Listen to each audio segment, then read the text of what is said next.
Deep in the shadowed hollers of Appalachian Kentucky, where family names carry weight heavier than the mountain mist itself, one bloodline cast a darkness so profound that even today, locals cross themselves when speaking of the Riddle clan. This isn't a tale of simple mountain feuds or moonshine rivalries. What the Riddles practiced in their secluded compounds defied the natural order, weaving together blood, ambition, and something far more sinister than mere human cruelty. The winter of 1847 brought more than bitter cold to Pike County. It brought Ezekiel Riddle, a gaunt figure with eyes like black glass, leading his extended family into territory that other settlers mysteriously avoided. While neighboring families struggled against the harsh mountain winters, the Riddles not only survived but thrived in ways that defied explanation. Their livestock never succumbed to disease, their crops flourished in soil that should have been barren, and their children grew strong while others withered from hunger and sickness. But prosperity in those ancient mountains always demanded payment, and the Riddles had made bargains that would echo through generations, staining their bloodline with secrets that turned neighbors into fearful whispers and friends into distant memories. The first sign that something was fundamentally wrong with the Riddle family came during the cholera outbreak of 1849. While the disease ravaged settlements throughout eastern Kentucky, claiming entire families within days, the Riddle compound remained untouched. Not a single member fell ill, not even the youngest children who should have been most vulnerable. Dr. Jeremiah Walsh, the circuit physician who traveled between settlements, noted in his journal that the Riddles possessed an unnatural resistance to disease that he couldn't medically explain. More disturbing was what Dr. Walsh observed during his single visit to their property.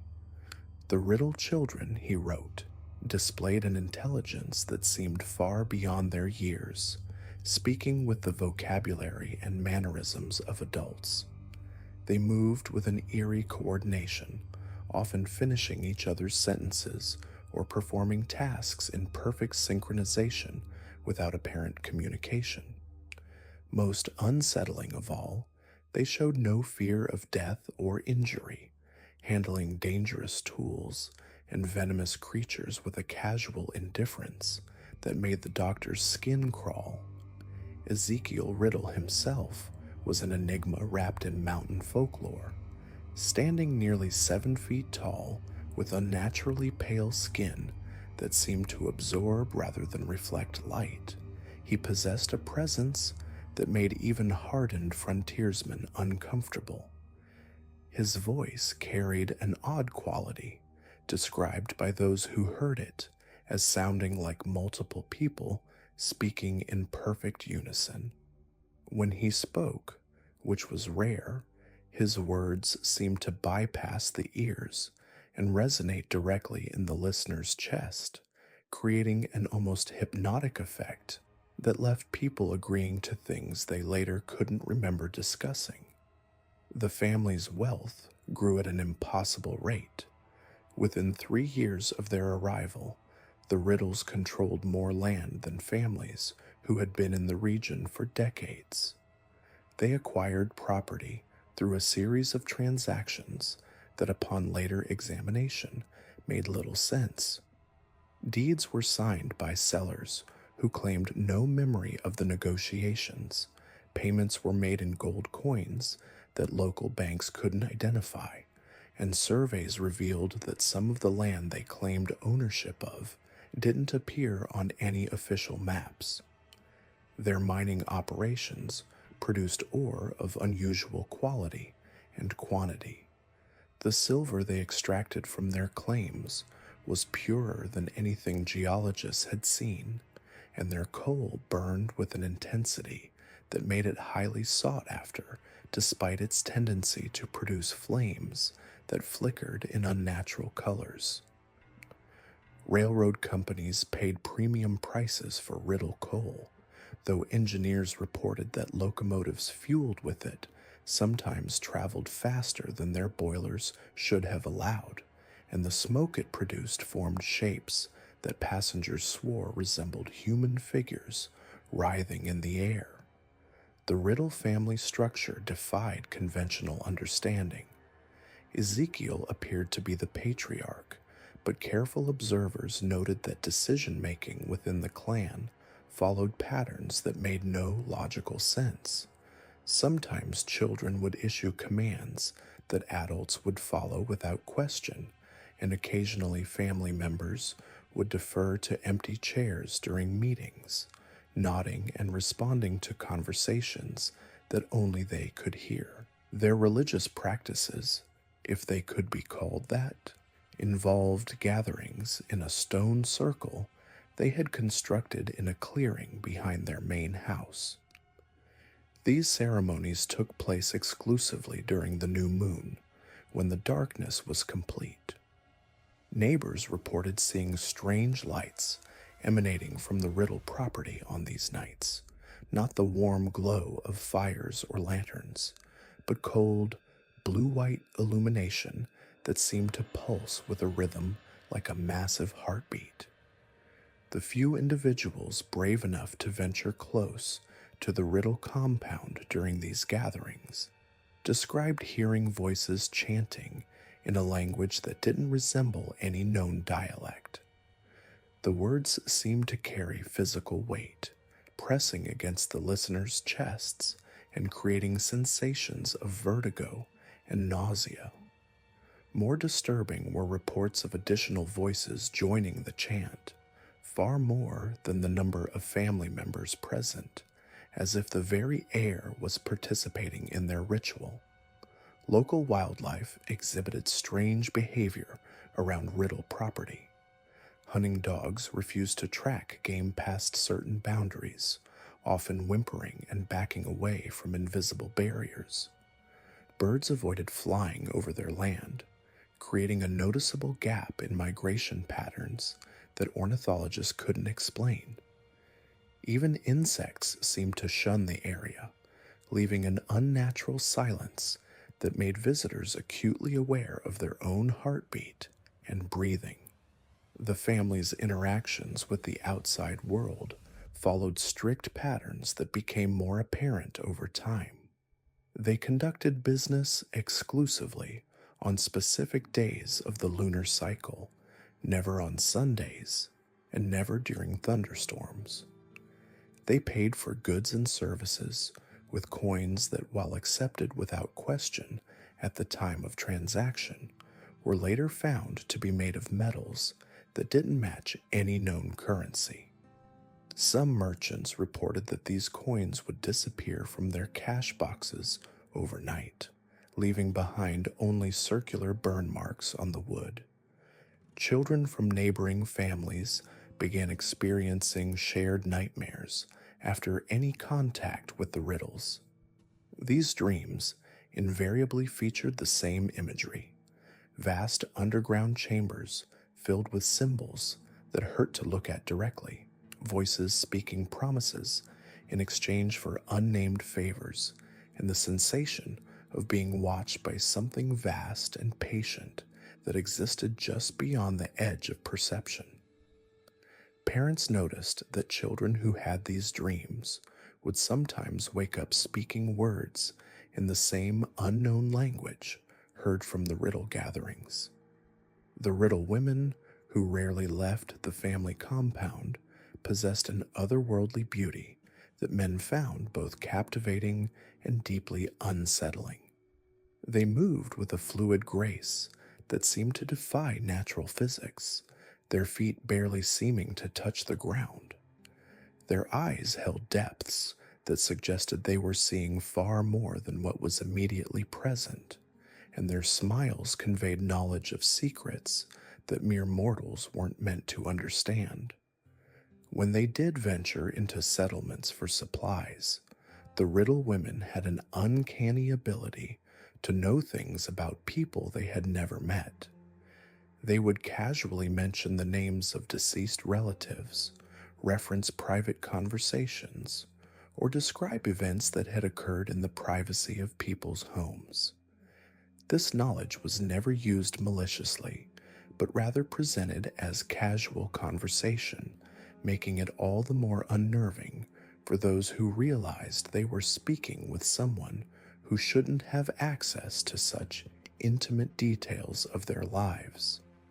The family's children displayed abilities that went far beyond precocious intelligence.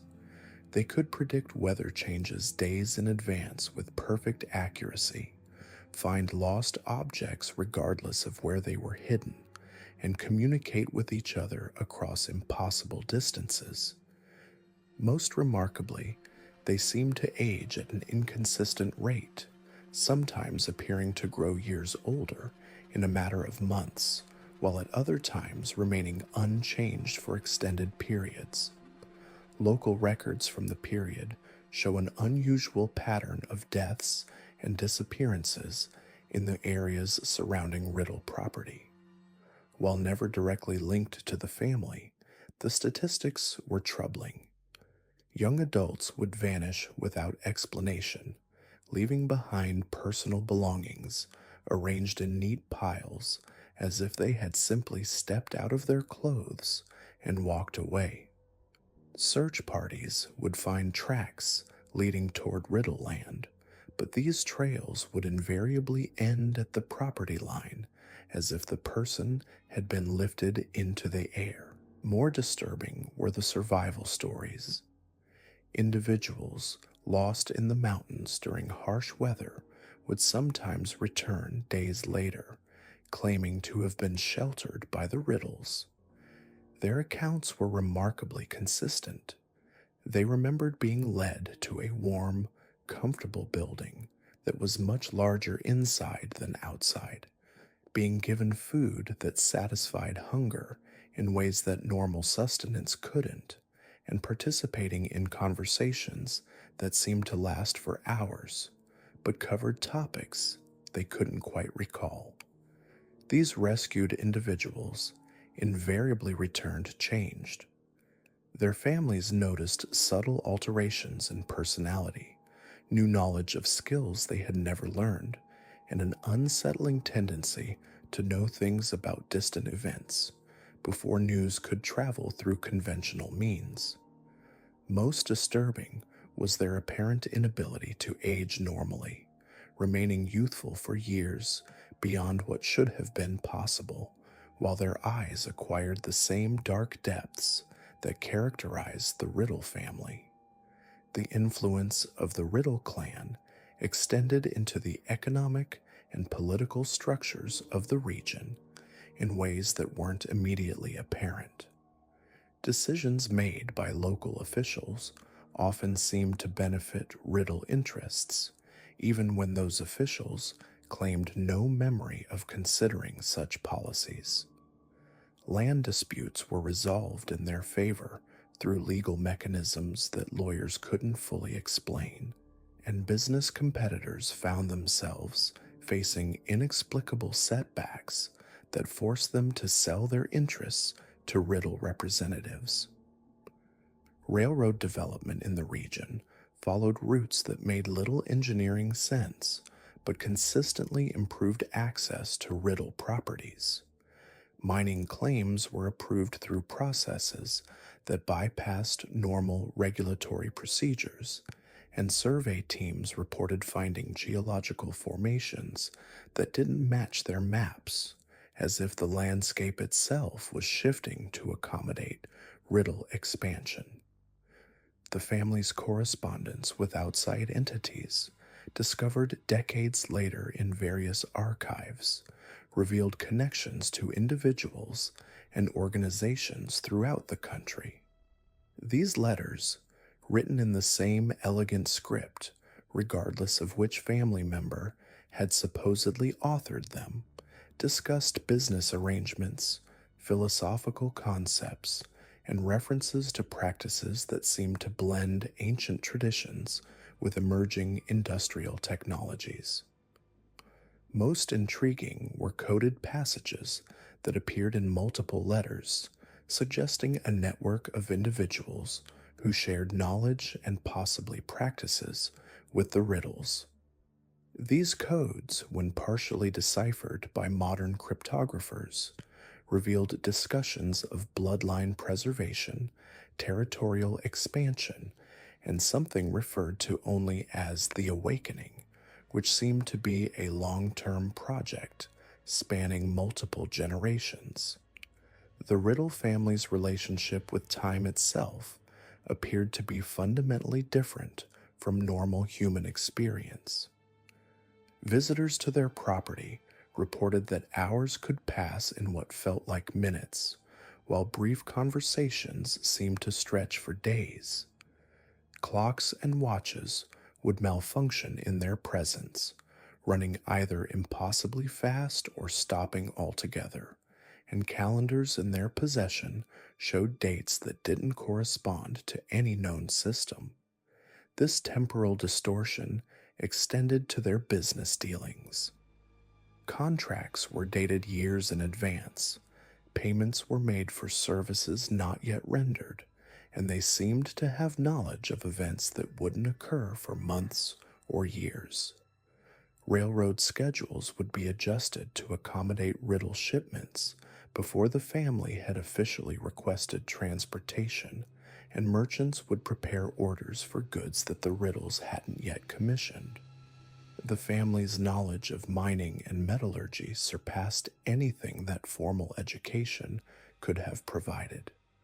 They extracted ores from locations where geological surveys indicated no valuable minerals should exist, and their smelting processes produced alloys that modern science couldn't replicate. The tools they used in their operations were of designs that didn't match any known manufacturing techniques, combining elements of traditional craftsmanship with innovations that wouldn't be developed by mainstream industry for decades. Their understanding of agriculture was equally advanced. The Riddles grew crops in soil that should have been barren, produced yields that defied seasonal limitations, and cultivated plants that botanists couldn't classify.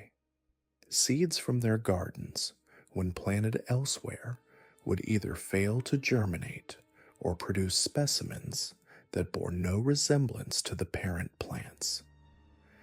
The family maintained detailed records of their cultivation methods, but these documents were written in symbols that combined recognizable letters with geometric patterns that seemed to shift when viewed directly. The psychological impact of the Riddle presence on the surrounding community was profound and lasting. Families who had lived in the region for generations began experiencing shared anxieties about the future, recurring dreams of underground chambers, and an inexplicable compulsion to avoid certain areas of their own property. Children stopped playing traditional games, instead creating elaborate rituals that mimicked activities they claimed to have seen in dreams. Religious attendance in the area increased dramatically, but sermons began incorporating themes that weren't part of traditional Christian doctrine. Ministers found themselves discussing concepts of blood sacrifice, ancestral obligation, and the necessity of making bargains with forces beyond human understanding. Church records from the period show unusual baptismal ceremonies where participants were fully submerged in water that witnesses swore turned briefly black before returning to its normal appearance. The economic prosperity that followed the Riddle family's arrival came with strings attached that became more apparent over time. Families who prospered through business relationships with the Riddles found that their success was tied to specific obligations. Children were expected to spend time at the Riddle compound during certain seasons. Land use was restricted according to patterns that followed lunar cycles, and business decisions required approval from Riddle representatives even when no formal partnership existed. Those who attempted to break these arrangements faced consequences that went far beyond simple business retaliation. Crops would fail in ways that agricultural experts couldn't explain, livestock would sicken despite veterinary care, and family members would begin experiencing the same shared nightmares that had plagued the community since the Riddle's arrival. The message was clear. Prosperity came with permanent obligations that couldn't be easily dissolved. The Riddle family's influence on local law enforcement created a situation where justice became selective and unpredictable. Crimes committed against Riddle interests were investigated with unusual thoroughness and speed, while offenses involving Riddle family members seemed to disappear from official records. Deputies reported that evidence would vanish from secure storage, witnesses would recant their testimony, and cases would be dismissed on technicalities that experienced prosecutors couldn't understand. More disturbing were reports of law enforcement officers experiencing temporary memory loss after interactions with the Riddles. These episodes would last anywhere from a few hours to several days, during which the affected individuals would perform their duties normally, but retain no memory of their actions. During these periods, they would make decisions that consistently favored Riddle interests, approve permits that should have been denied, and ignore violations that should have resulted in prosecution. The medical anomalies associated with the Riddle bloodline extended beyond their resistance to disease. Family members healed from injuries at rates that defied medical understanding, showed no signs of aging despite the passage of decades, and possessed physical strength and endurance that seemed impossible for their apparent age and build. Dr. Walsh's notes, discovered after his death, described blood samples that behaved unlike any human specimens he had examined, maintaining vitality long after they should have coagulated and exhibiting unusual reactions to standard chemical tests. The few medical procedures performed on Riddle family members revealed anatomical irregularities that challenged basic understanding of human physiology. Their blood contained cellular structures that didn't match any known classification. Their bone density was significantly higher than normal, and their nervous system showed development patterns that suggested capabilities far beyond typical human ranges. The children born to mothers who had extended contact with the Riddle family, even if the fathers were from other bloodlines, displayed characteristics that marked them as different from their peers. These children showed accelerated intellectual development, unusual resistance to common childhood diseases, and abilities that their parents couldn't explain.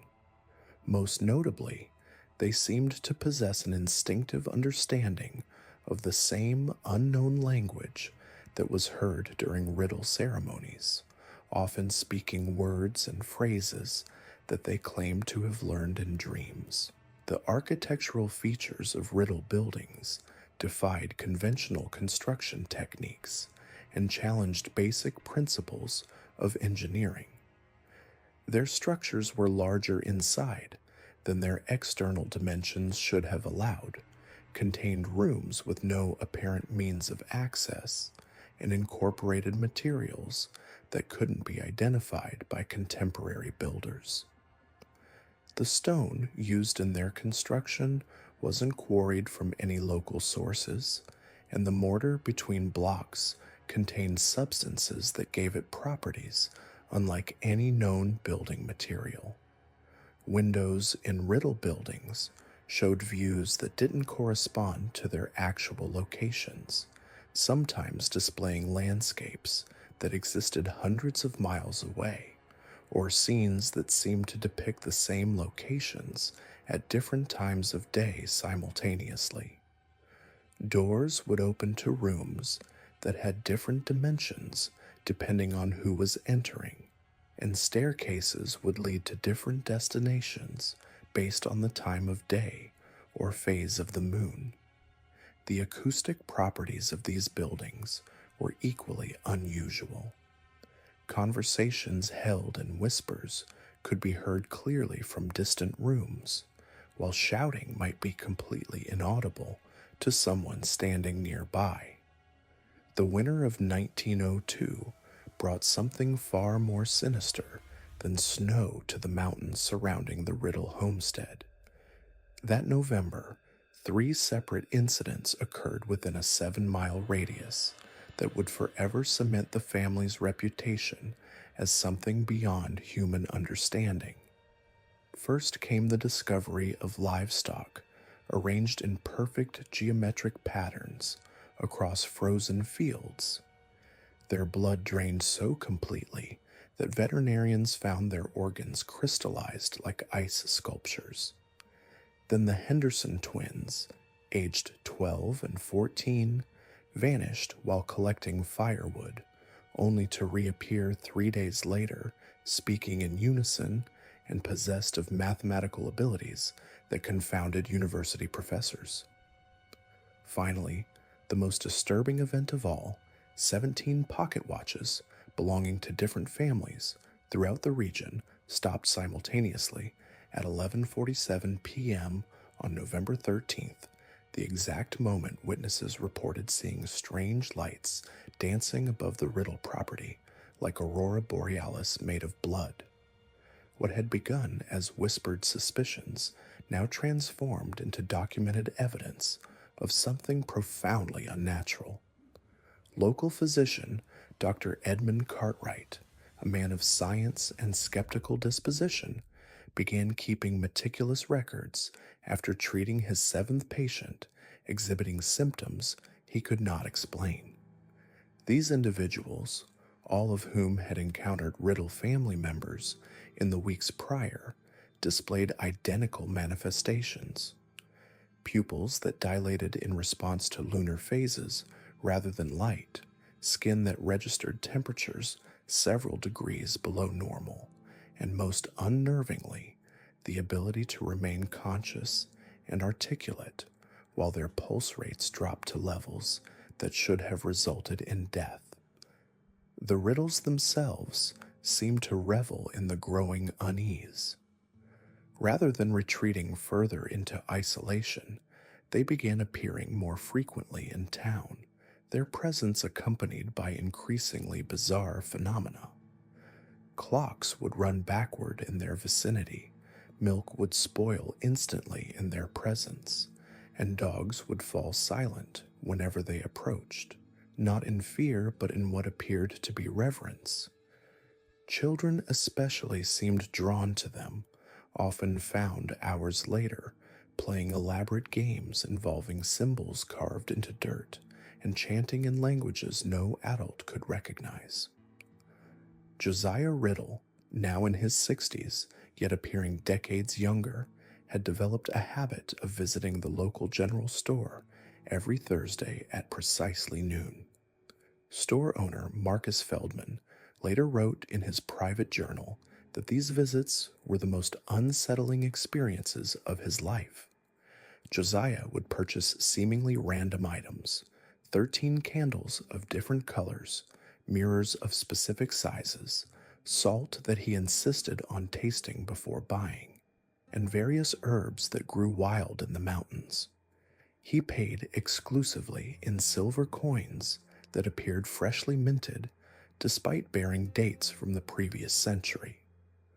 More disturbing were the conversations Josiah would initiate with other customers. He possessed intimate knowledge of their personal affairs, their family histories, and their deepest secrets. He would casually mention details about their ancestors that had never been recorded anywhere, predict illnesses before symptoms appeared, and offer advice about future events with an accuracy that proved chillingly correct. The Riddle children, now young adults, exhibited abilities that defied rational explanation. Ezra, the eldest son, could navigate the treacherous mountain paths in complete darkness without ever losing his footing. Witnesses reported seeing him move through the forest with inhuman speed, appearing to glide rather than walk. His sister Miriam possessed what locals termed the voice, an ability to mimic any sound with perfect accuracy. She could reproduce conversations, word for word, in the exact voices of the speakers, recreate the calls of animals that had been extinct for decades, and most unnervingly, speak in the voices of people who had recently died.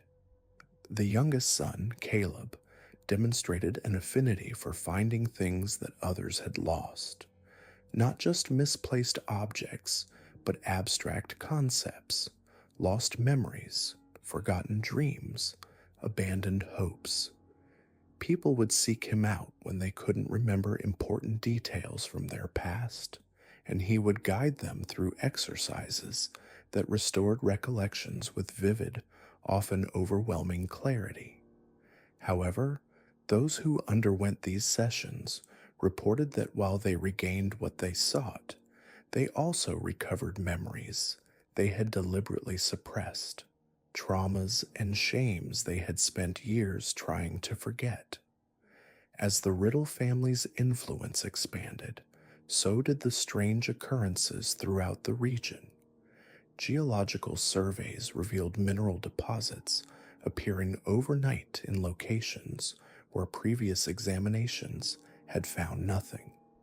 Springs began flowing in areas that had been dry for generations, their water possessing healing properties that attracted visitors from distant states. Conversely, established water sources would vanish without explanation, leaving behind perfectly circular depressions filled with a substance that resembled mercury but exhibited properties no chemist could identify. The family's land itself seemed to be transforming.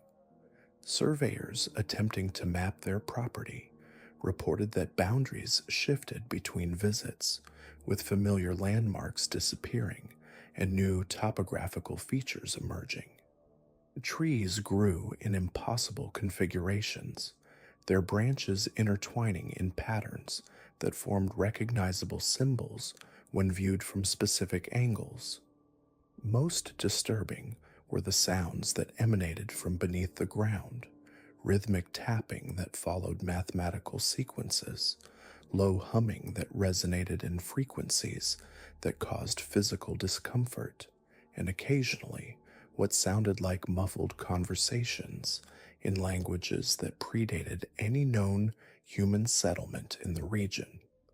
Local authorities found themselves increasingly powerless to investigate these phenomena. Sheriff William Blackwood, a man known for his courage and thoroughness, attempted to serve a warrant at the Riddle homestead in connection with the Henderson twins' disappearance. He returned 3 hours later with no memory of the encounter, the warrant blank as though the ink had simply vanished from the paper. When questioned, he could only repeat, "They showed me the truth of things." The religious community struggled to comprehend the nature of the Riddle family's influence. The gathering, held on a hillside overlooking the Riddle property, lasted less than an hour. Participants reported that their prayers seemed to echo back to them in voices that were not their own, that the words of hymns changed in their mouths to phrases in unknown tongues, and that the very air around them grew thick with a presence that felt ancient and watchful. Most significantly, Several attendees claimed to have experienced visions during the vigil. These were not divine revelations, but glimpses of the mountains as they had existed long before human settlement. They saw vast forests populated by creatures that had no names in any earthly taxonomy, civilizations that built cities from materials that existed in no known periodic table, and rituals performed under skies filled with celestial bodies that were not part of the current solar system. The Riddle family's influence on the local economy became impossible to ignore. Businesses that traded with them prospered beyond any reasonable explanation, while those that refused their patronage suffered mysterious setbacks. The Millbrook Grain Company, which had provided flour to the Riddles for several years, found their wheat yields increasing exponentially despite using traditional farming methods. Their grain developed a distinctive golden hue and a nutty flavor that commanded premium prices in distant markets. However, customers who consumed products made from this grain reported unusually vivid dreams and an inexplicable craving to return to the mountains. Conversely, the Harrington Dry Goods Store, whose owner had publicly denounced the Riddle family as practitioners of witchcraft, experienced a series of disasters that drove them to bankruptcy. Shipments arrived spoiled despite being fresh when they departed. Customers complained of feeling unwell after visiting the store, and inventory would mysteriously disappear overnight. The final blow came when the store's ledger books were found completely blank one morning, decades of financial records erased as though they had never existed. The family's connection to the natural world grew increasingly profound and disturbing. Animals behaved differently in their presence, displaying intelligence and coordination that suggested some form of communication beyond normal animal cognition.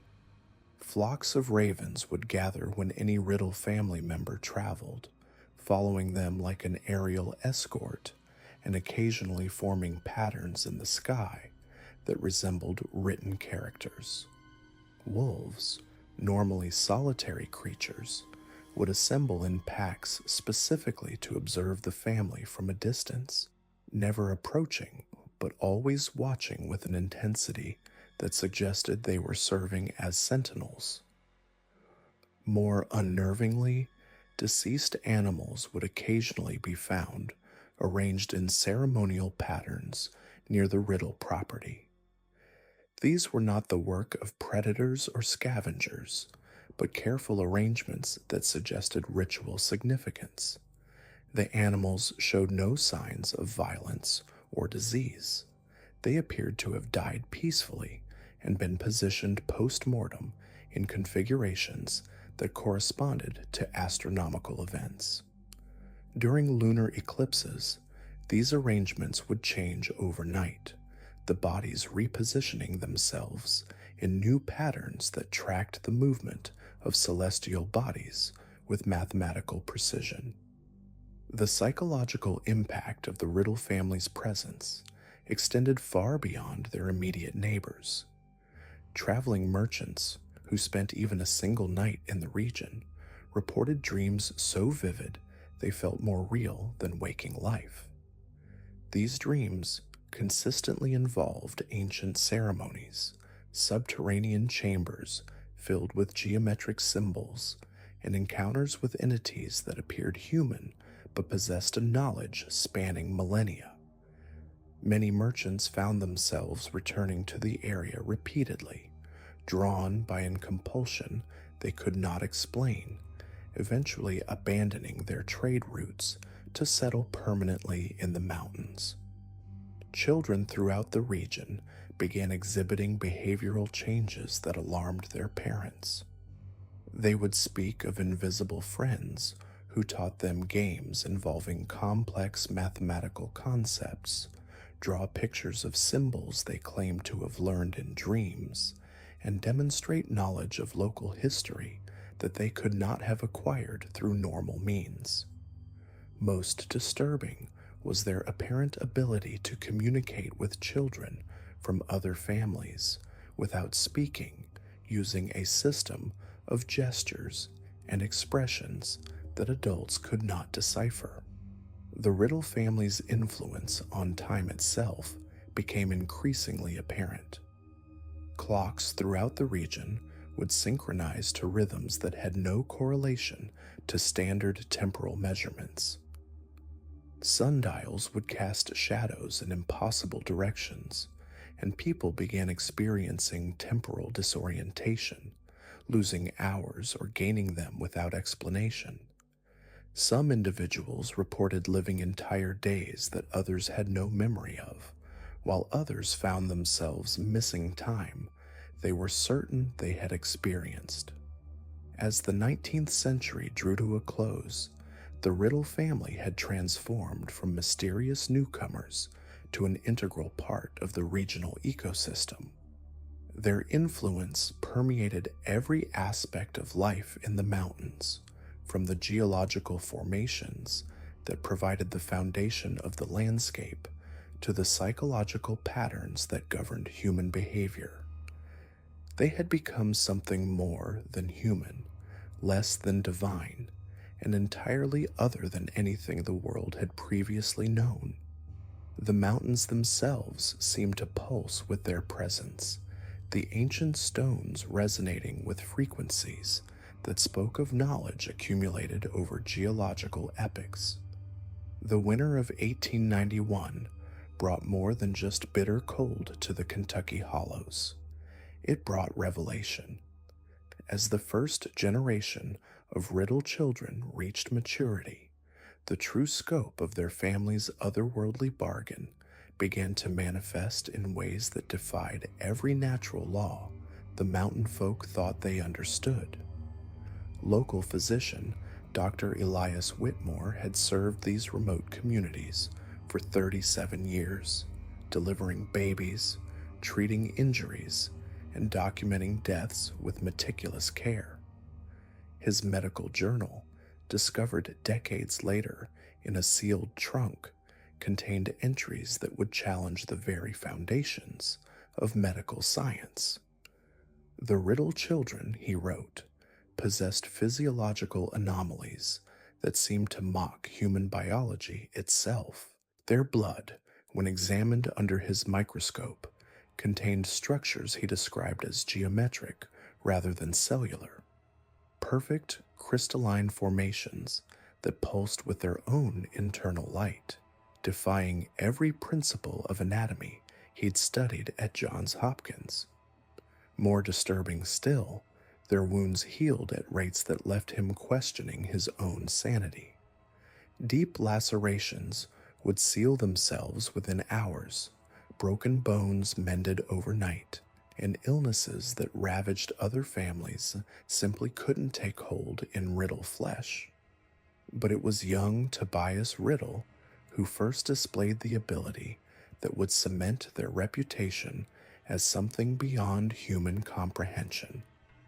On a February morning, when the temperature had plummeted to 20 below zero, witnesses observed the 12-year-old boy walking barefoot through 3 feet of snow, leaving behind footprints that steamed and melt the ground beneath them. His body temperature, when measured by Dr. Whitmore, registered an impossible 112 degrees, yet the child showed no signs of fever or distress. The manifestations escalated throughout that terrible winter. Sarah Riddle, barely 14, was seen by multiple witnesses levitating objects without touching them, her eyes glowing with that same blue-white radiance that emanated from their ritual circles. Her younger brother, Marcus, displayed an even more unsettling gift, speaking in voices that belonged to people who had died decades before his birth, recounting intimate details of their lives with disturbing accuracy. Local schoolteacher Margaret Chen documented these incidents in letters to her sister in Louisville, writing with barely contained terror about children who seemed to age and mature according to their own mysterious schedule rather than the passage of time. Some Riddle offspring appeared to accelerate through adolescence in mere months, while others remained childlike for years beyond what nature intended. The family's economic influence had grown exponentially during this period, their wealth accumulating through means that defied rational explanation. They had somehow acquired controlling interests in mining operations across 3 states, despite having arrived in Kentucky with nothing but the clothes on their backs. Their representatives appeared at business meetings armed with geological surveys of unprecedented accuracy, predicting coal deposits and mineral veins with supernatural precision. More troubling were the reports from mine foremen who described Riddle family members descending into shafts without lanterns, navigating pitch-black tunnels as easily as walking in daylight. Their workers spoke in hushed tones of ore that seemed to extract itself, of tunnel supports that reinforced themselves overnight, and of the strange humming sounds that echoed from the deepest shafts whenever a riddle was present underground. The family's supernatural abilities extended beyond their own flesh and blood, influencing the very environment around their expanding territory. Livestock belonging to neighboring farms began exhibiting bizarre behaviors, with cattle forming perfect geometric patterns in pastures and chickens laying eggs with shells that bore intricate symbols matching those found carved into trees throughout Riddle Land. Local wildlife underwent even more dramatic transformations. Hunters reported encountering deer with eyes that reflected light like mirrors, wolves that moved in unnaturally coordinated packs, and birds that flew in formations resembling the same geometric patterns the riddles traced in their midnight ceremonies. Most unsettling were the accounts of animals that seemed to serve as messengers, delivering small objects or cryptic notes between Riddle properties across vast distances with impossible speed and accuracy. The family's influence over local law enforcement had become absolute by this time. Sheriff Coleman Briggs, once a respected lawman, had become little more than a puppet dancing to Riddle commands. His deputies reported that he would sometimes stop mid-conversation, his eyes taking on a glassy, distant quality, before announcing change to patrol routes or investigation priorities that inevitably benefited Riddle interests. When traveling merchants or government officials went missing in the region, Sheriff Briggs would file reports claiming they had simply moved on to other territories, despite evidence of abandoned belongings and suspicious circumstances. His own journal, discovered after his mysterious death in 1894, contained entries written in multiple handwritings, as though different personalities were competing for control of his consciousness. The corruption extended beyond individual officials to the very institutions meant to maintain order and justice. Court records from this period show a pattern of cases involving the Riddle family being dismissed on technicalities or delayed indefinitely. Witnesses would fail to appear for hearings. Evidence would mysteriously disappear from secure storage, and judges would reverse their own rulings without explanation. More disturbing were the reports of legal documents that seemed to alter themselves after being filed. Contracts would gain additional clauses overnight. Property deeds would show different boundaries when examined weeks later, and official seals would appear on documents that had never been properly notarized.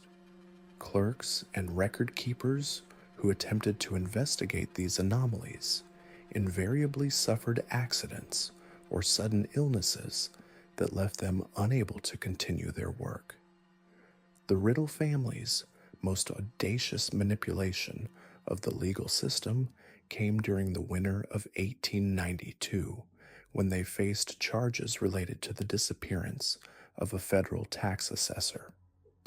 The trial was scheduled to begin on a Monday morning, but when court officials arrived, they found the courthouse had been transformed overnight. The interior walls bore elaborate murals depicting scenes of judgment and punishment that no one could remember commissioning or installing. During the proceedings, witnesses reported that time seemed to move differently within the courtroom. Testimony that should have taken hours was completed in minutes, while brief exchanges between attorneys stretched on for what felt like days. The judge's gavel, when struck, produced sounds that resonated far longer than physics should have allowed, creating harmonics that left everyone present feeling disoriented and confused. The charges were ultimately dismissed when the prosecution's evidence was found to have been replaced by blank sheets of paper, despite being secured in a locked safe that showed no signs of tampering. The federal assessor was never seen again, though his personal effects were discovered arranged in a perfect circle in the courthouse basement, along with items belonging to other missing officials dating back decades. By 1893, the Riddle family had effectively established their own parallel government within their territory, complete with their own system of laws, taxation, and justice. They issued their own currency, minted from metals that metallurgists couldn't identify, which was accepted by merchants throughout the region despite having no backing from any recognized authority. Their legal code, inscribed on stone tablets placed at the boundaries of their land, contained statutes written in languages that scholars couldn't translate, but which local residents somehow understood instinctively. These laws governed everything from property rights to marriage customs, creating a separate society that existed alongside but independent of American jurisprudence. The enforcement of these laws was carried out by individuals who appeared to be Riddle family members, but possessed abilities that suggested they might be something else entirely. These enforcers could appear and disappear at will, traveling between distant locations in impossibly short time frames, and demonstrated knowledge of events and conversations that had occurred in private settings miles away. The most chilling aspect of this shadow government was its system of justice, which operated according to principles that seemed to invert traditional concepts of guilt and innocence. Punishment often preceded accusation, with individuals suffering mysterious afflictions or accidents before any wrongdoing had been identified. Conversely, those who served Riddle interests faithfully would experience inexplicable good fortune, finding lost objects, recovering from illnesses, or discovering unexpected sources of income. Local records from this period, what few survive intact, describe a community living under constant surveillance by forces they couldn't see or understand. Conversations held in private homes would be referenced in public by Riddle representatives who claimed no knowledge of how they had acquired such information.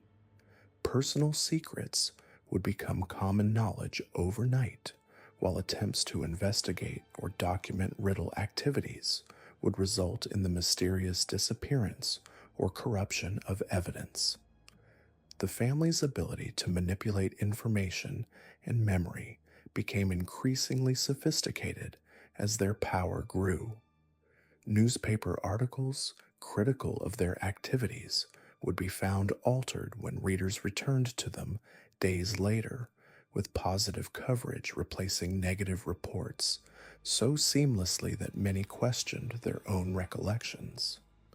School textbooks would gain new chapters overnight, incorporating Riddle family members into historical accounts of regional development, as though they had always been present.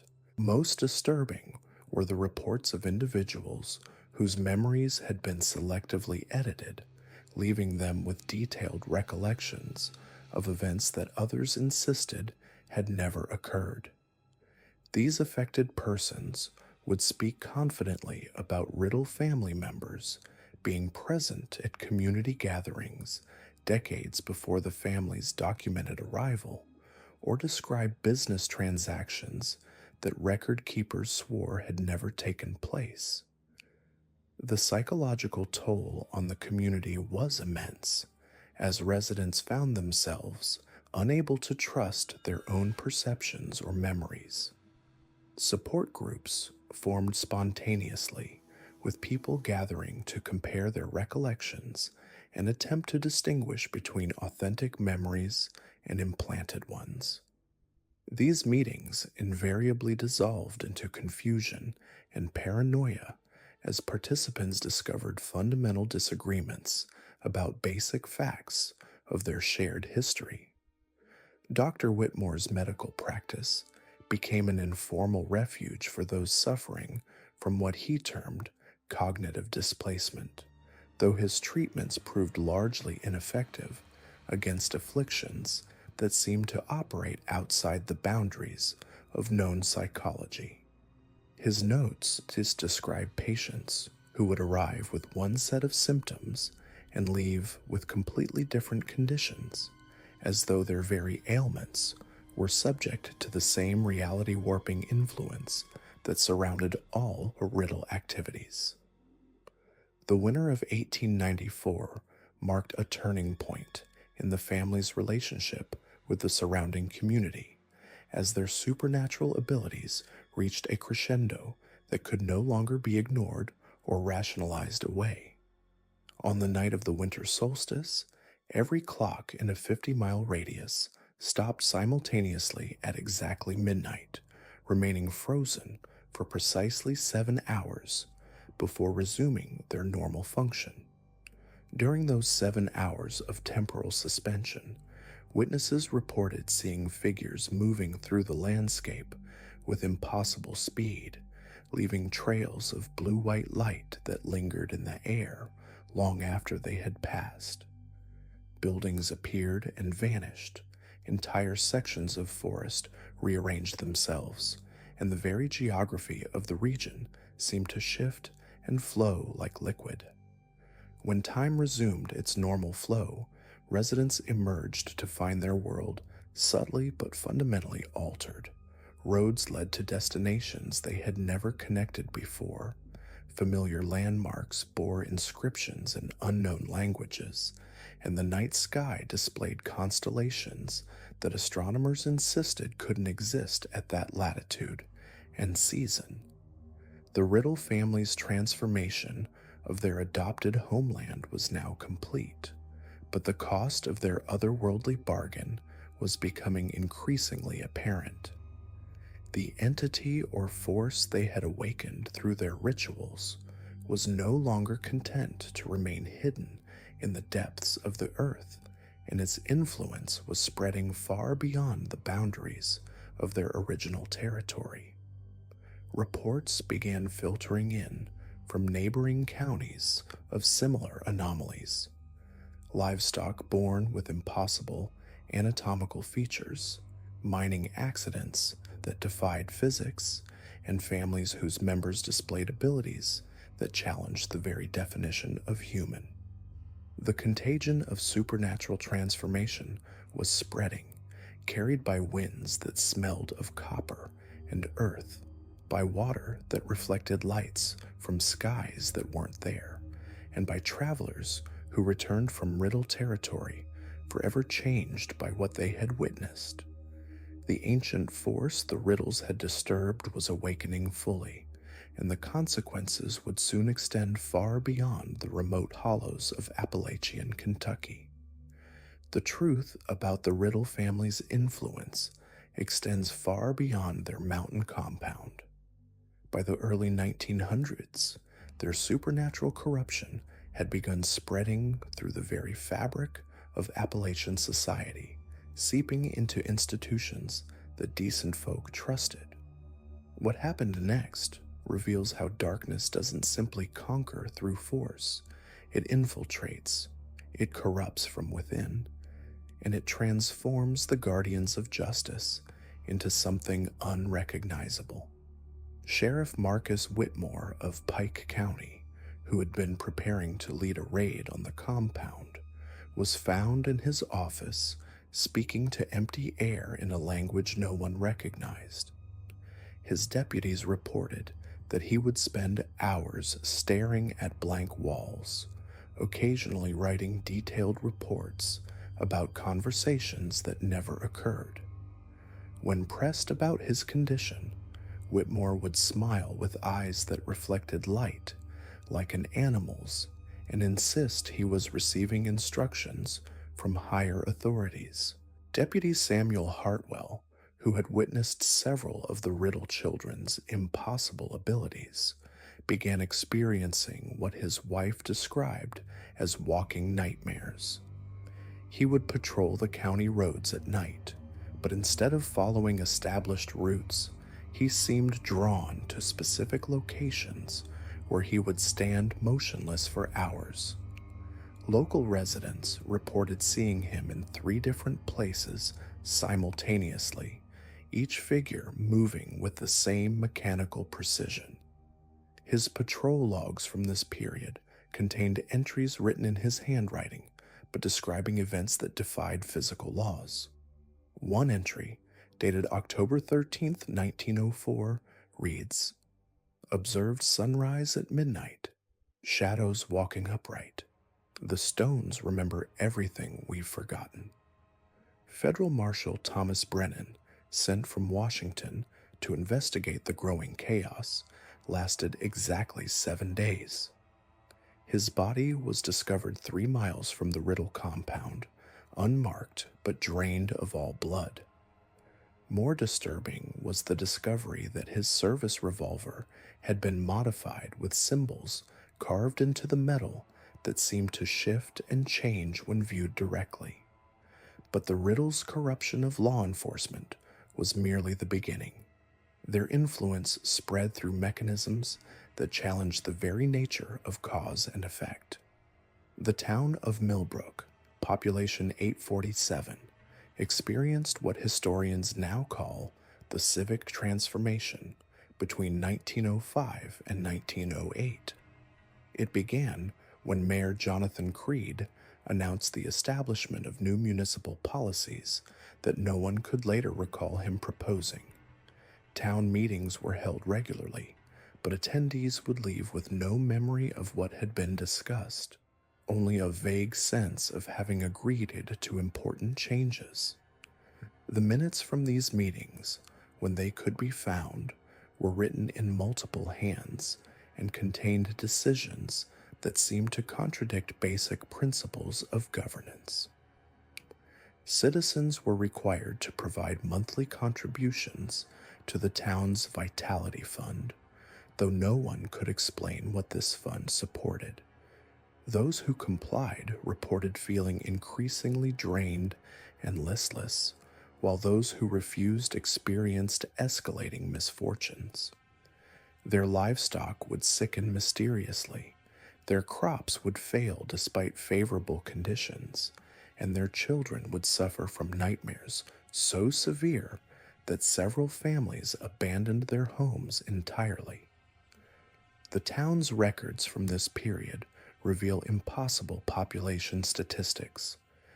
Death certificates were issued for individuals who continued to appear in census data. Birth certificates documented children born to women who had died years earlier. Most unsettling were the marriage licenses issued between living residents and individuals whose names appeared on no other municipal documents, as though the town was conducting ceremonies with entities that existed only in administrative records.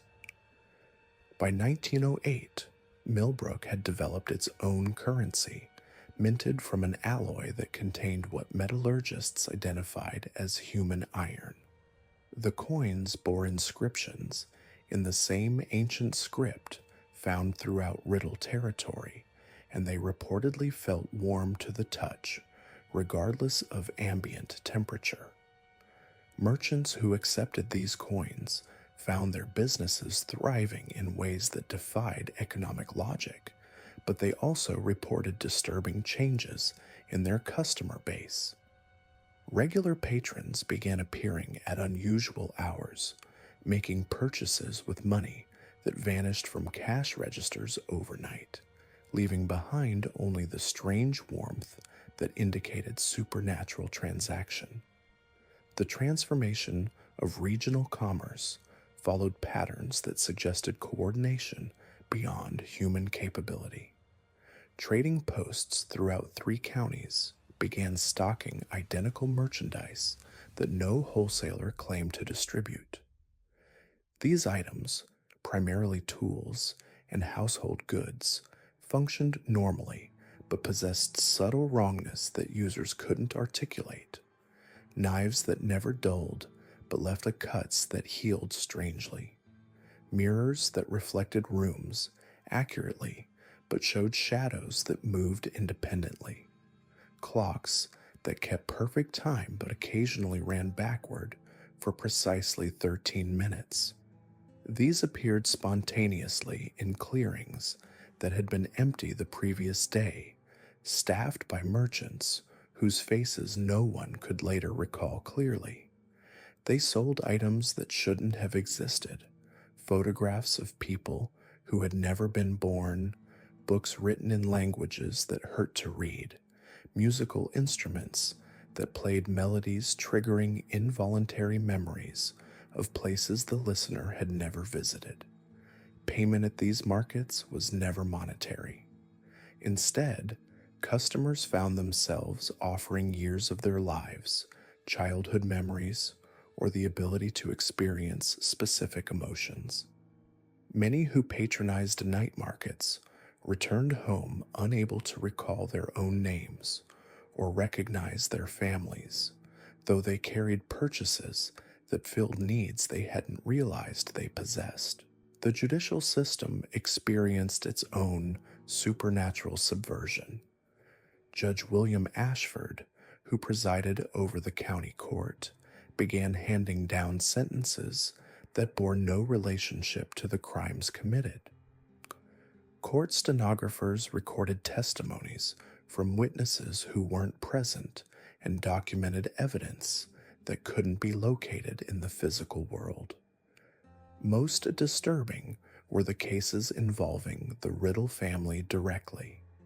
When complaints were filed against them, the paperwork would vanish overnight, replaced by documents in which the complainants confessed to imaginary crimes against the Riddles. Witnesses who had sworn to testify would arrive at court claiming they had never seen anything unusual, though they often displayed new knowledge about subjects they had never studied. The county courthouse itself began exhibiting impossible architecture. Rooms appeared overnight that weren't included in the building's original plans. Corridors led to chambers that existed in violation of the structure's exterior dimensions. The basement, which had been used for document storage, developed a second level that descended far deeper than the building's foundation should have allowed. Court employees reported hearing voices from these lower levels speaking in languages that predated European settlement, but discussing contemporary legal cases with intimate knowledge of modern jurisprudence. Educational institutions faced their own infiltration. The one-room schoolhouse serving the region's children began teaching subjects that weren't part of any recognized curriculum. Students learned to read scripts that resembled no known language, practiced mathematics that incorporated impossible calculations, and studied geography that included locations existing on no maps. Parents who questioned these changes found themselves unable to remember their concerns, though they retained vague anxiety about their children's education.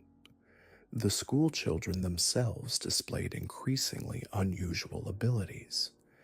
They could predict weather patterns with uncanny accuracy, demonstrated knowledge of historical events that hadn't been taught, and occasionally spoke with voices that seemed far older than their years.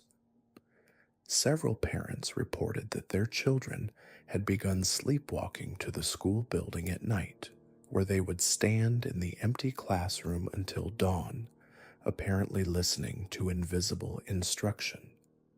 Most unsettling were the children's drawings.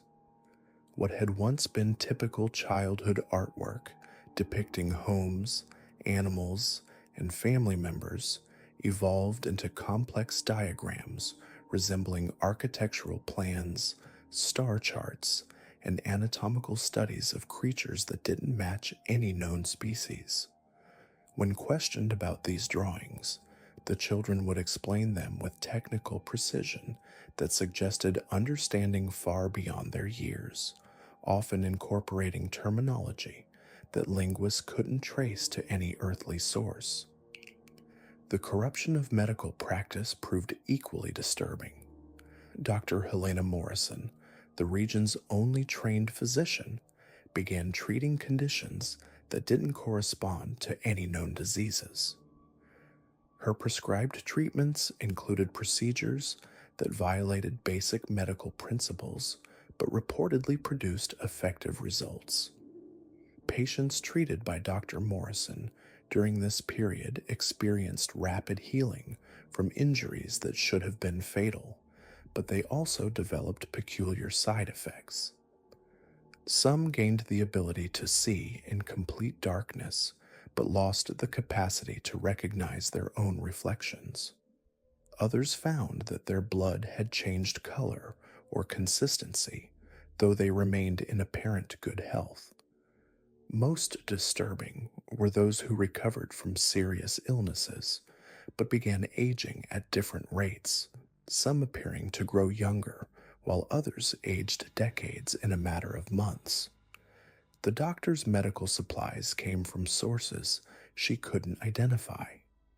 Medications would appear in her office overnight, labeled in scripts that resembled her handwriting, but containing formulations she didn't remember creating.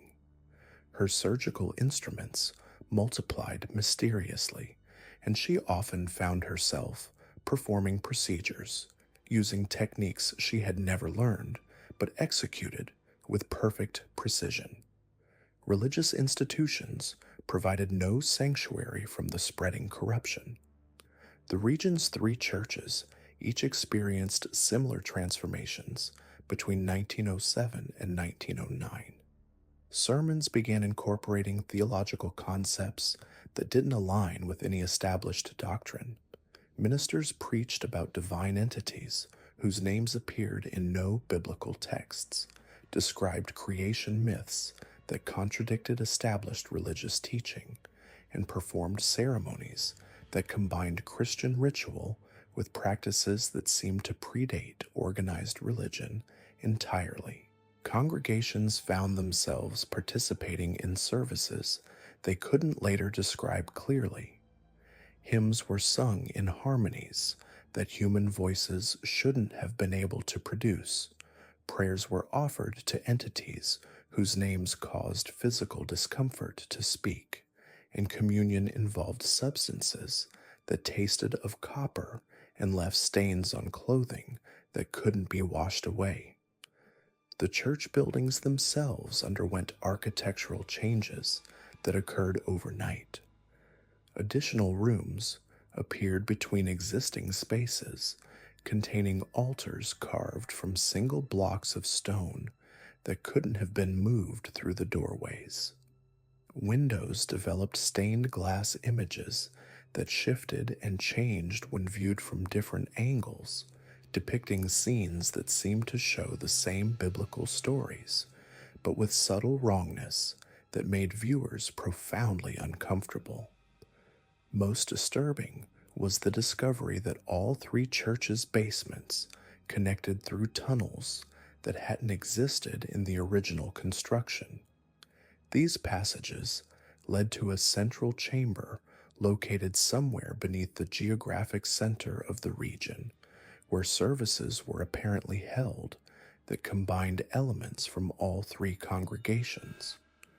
Parishioners would occasionally mention attending these underground gatherings, though they couldn't explain how they had accessed them or what had occurred during the ceremonies. The spreading influence reached its most visible manifestation in the region's wildlife. Animals began exhibiting behaviors that naturalists couldn't explain. Deer were observed walking in perfect geometric patterns across fields, their movements synchronized to create complex designs visible only from elevated positions.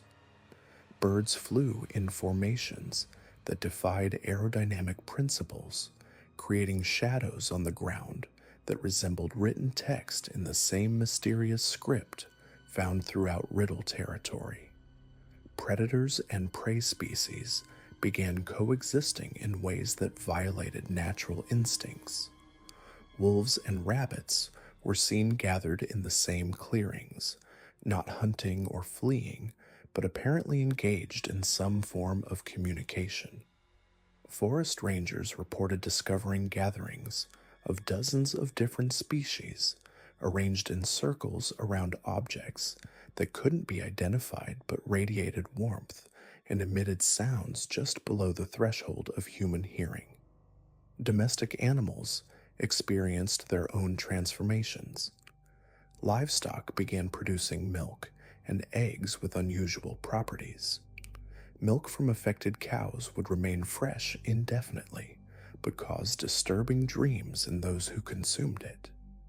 Eggs from influenced chickens, when broken, occasionally contained geometric patterns instead of yolks, formed from substances that resembled no known biological material.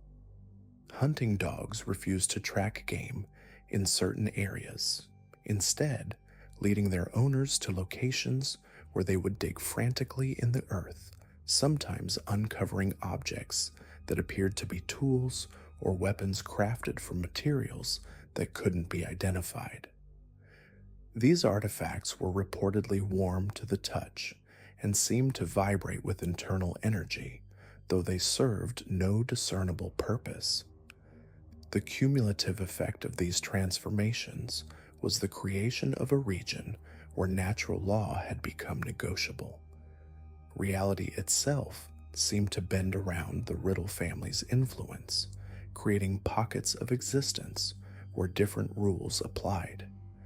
Time moved inconsistently, with some areas experiencing seasons out of sequence, and others seeming to exist in perpetual twilight, regardless of the actual time of day. Geographic features changed without explanation. New streams appeared overnight, flowing uphill and containing water that reflected images of landscapes that didn't match the surrounding terrain. Hills shifted position, and valleys opened where solid ground had existed the previous day. Roads led to destinations that couldn't be reached by any other route, and maps of the region required constant updating as the very landscape refused to remain static. The psychological impact on the remaining normal residents was profound. Those who hadn't been directly influenced by the Riddle family's power found themselves living in a world where their fundamental understanding of reality was constantly challenged. Many developed what local doctors termed existential exhaustion, a condition characterized by the inability to trust their own perceptions and a growing sense that they were living in a world that was slowly forgetting how to be real. Some residents attempted to flee the region, but discovered that leaving had become increasingly difficult. Roads that had once led to neighboring counties now ended in impassable wilderness. Railroad tracks terminated in areas where no stations had ever existed. Most disturbing, those who did manage to escape often found themselves returning within days, claiming they had been drawn back by dreams or visions they couldn't clearly remember but couldn't ignore. By 1910, the transformation was complete. The region had become something unprecedented in American history, a territory where supernatural influence had successfully subverted every institution designed to maintain social order. Law enforcement served entities that existed beyond human understanding. Government operated according to principles that defied rational analysis. Commerce involved transactions that violated the basic concept of equivalent exchange. And the very landscape had become an active participant in maintaining conditions that normal human society couldn't comprehend or combat.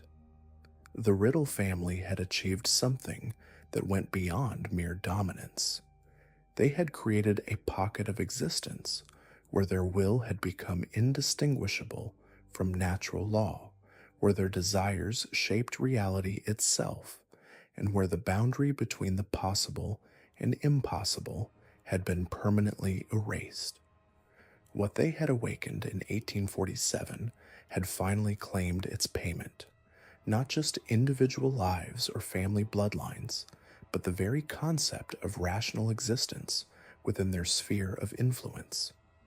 The winter of 1891 brought changes that would alter the Riddle bloodline forever. What had begun as isolated incidents of supernatural influence now crystallized into something far more sinister, something that would transform not just a family, but the very nature of power itself in the remote Kentucky mountains. By this time, the Riddles had established what could only be described as a shadow government.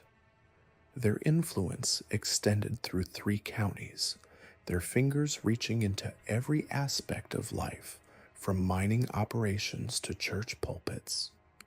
But power, like the ancient hungers that dwelt in those misty hollows, always demanded more.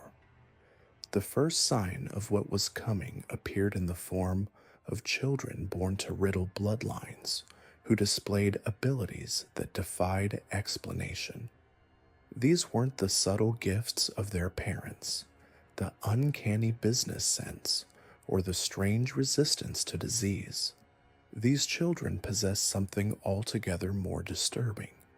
Young Marcus Riddle, born in the harsh winter of 1889, never learned to walk in the conventional sense.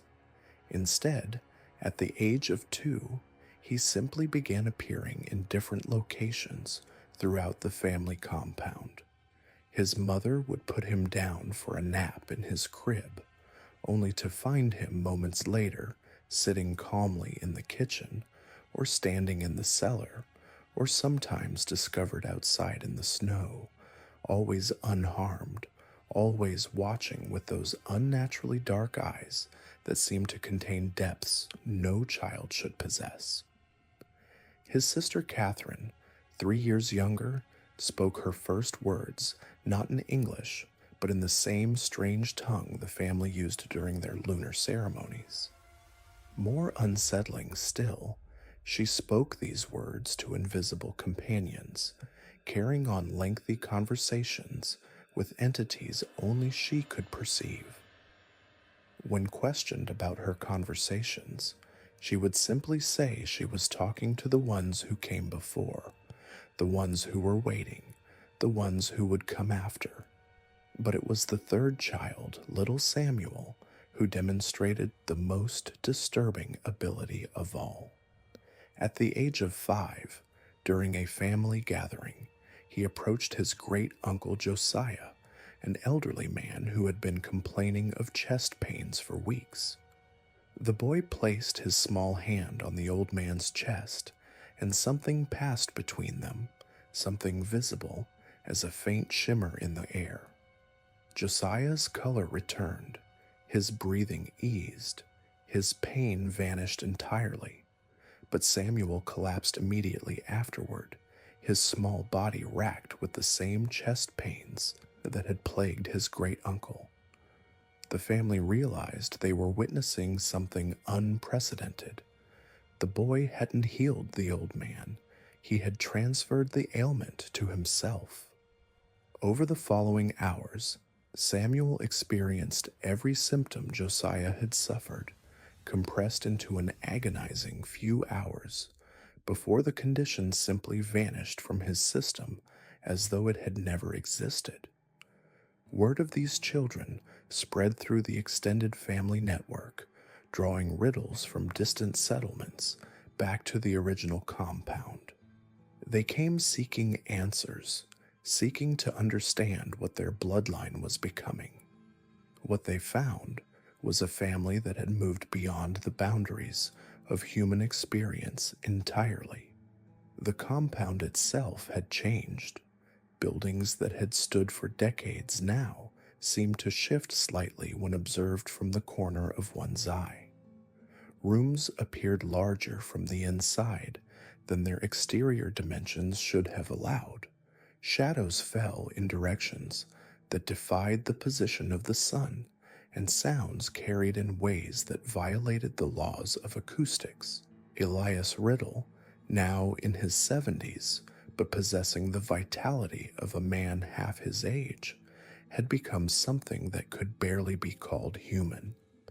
His presence in a room caused temperatures to drop, made animals flee, and left sensitive individuals with splitting headaches that could last for days. He spoke rarely, and when he did, his words seemed to bypass the ears entirely, resonating directly in the minds of those present. It was during this gathering of the scattered Riddle bloodlines that the family made their most ambitious and terrible decision. They would no longer be content with regional influence. They would spread their power across the entire continent, establishing bloodline settlements in carefully chosen locations, creating a network of supernatural influence that would span from the Atlantic to the Pacific. The ritual they performed to achieve this goal was unlike anything they had attempted before. It required the participation of every family member present, from the eldest patriarch to the youngest child. They gathered in the compound's central courtyard on the night of the winter solstice, when the barrier between worlds grew thinnest. The ceremony began at sunset and continued until dawn. Family members arranged themselves in concentric circles around a pit they had excavated in the courtyard's center. The pit descended far deeper than should have been possible in a single day of digging, its walls lined with stones covered in symbols that seemed to writhe and shift in the flickering torchlight. Each family member contributed to the ritual in their own way. The adults chanted in that strange language that had become second nature to them, their voices harmonizing in frequencies that made the air itself vibrate. The children, those with the most potent abilities, served as conduits, their small bodies channeling energies that would have destroyed ordinary humans. As the night progressed, the very landscape around the compound began to change. Trees that had stood for centuries withered and died in minutes, their life force drawn into the ritual. The creek that ran past the compound reversed its flow, the water running uphill toward the gathering. The stars above seemed to pulse in rhythm with the chanting, and the moon itself appeared to grow larger, its light taking on a sickly green tinge. By midnight, the effects of the ritual had spread beyond the immediate area. In the nearest town, 20 miles away, every clock stopped simultaneously. Dogs throughout the region began howling in unison, a sound that continued until dawn. Several residents reported that their mirrors reflected not their own faces, but the faces of strangers, always watching, always waiting. But the most dramatic change occurred within the family itself. As the ritual reached its climax, the individual identities of the participants began to blur. They remained physically distinct, but their consciousness, their very essence, became interconnected in ways that transcended normal human experience. They could share thoughts, emotions, and memories instantaneously across any distance. More disturbing still, they could share pain, transferring injuries and ailments between family members at will. This collective consciousness came with a price. The family's individual personalities began to fade, replaced by something that was simultaneously singular and multiple. They spoke in unison without planning, moved in perfect coordination without communication, and made decisions that served the collective will rather than personal desire. When dawn finally broke on December 22nd, 1891, the Riddle family as it had existed was gone.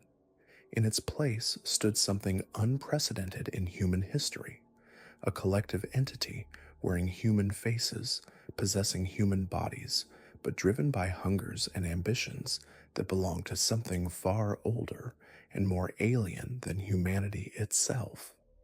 Within a month of the ritual, family members began departing for distant locations. They traveled to California, where they established mining operations that would later become some of the state's most profitable ventures. They moved to the industrial cities of the Northeast, where they founded manufacturing companies that seemed to prosper regardless of economic conditions.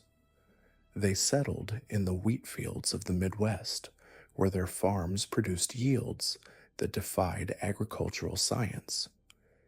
Each new settlement followed the same pattern. The Riddles would arrive in a community, integrate themselves into the local economy and social structure, and within a generation, they would control the most important aspects of that community's life. Banks, newspapers, churches, law enforcement, and local government all fell under their influence through a combination of supernatural ability, strategic intermarriage, and the simple fact that they could coordinate their efforts across vast distances through their collective consciousness.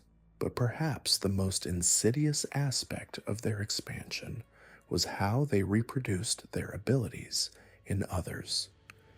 Through a process they called the joining, they could extend their collective consciousness to individuals who weren't born into the bloodline. The process required the willing participation of the subject, though the Riddles became masterful at creating situations where people felt they had no choice but to accept their offer. A failing businessman facing bankruptcy might be approached by a Riddle family member with an offer of financial salvation.